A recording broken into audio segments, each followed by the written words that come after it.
plant some carrot seeds out in our garden. So the first thing we need to make sure we do is rake the garden so it's nice and smooth. You don't want any lumps.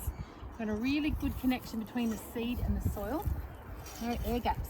And that's going to ensure you get lots of germination of the seeds. So I'm just going to rake it out, dry it out a little bit, so I've got to get rid of all those lumps.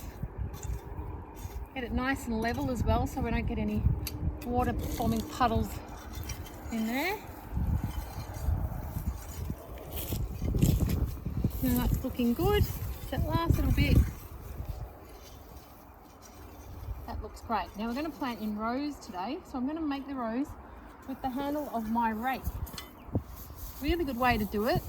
You just put the rake down, upside down, push it in, and it gives you some nice visible lines to work off.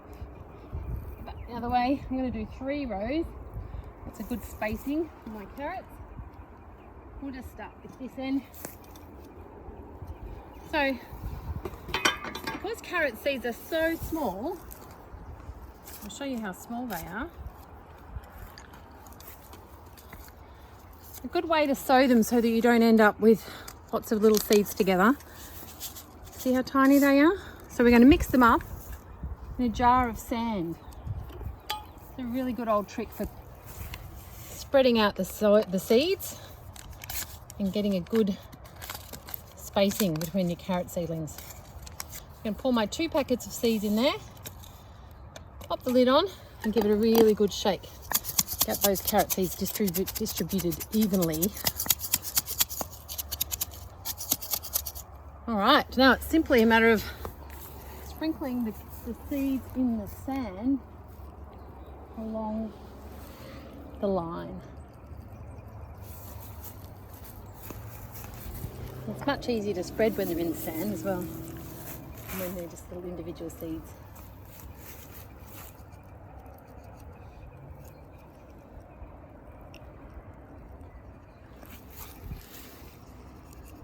And keep going till we finish this row. Then all we need to do is cover over. You either use your hands or a rake. Cover it over so that they have a nice little blanket of soil on top of them so they don't dry out. And then we'll give them a really good water. Now it's really important to keep your seeds wet. So we need to water them probably 2 or 3 times a day for at least a week until we see that nice green tinge, and then we could probably just do them once a day. So that's finding our carrots. I'll keep you posted when they come up. Right, and then the nice big drink.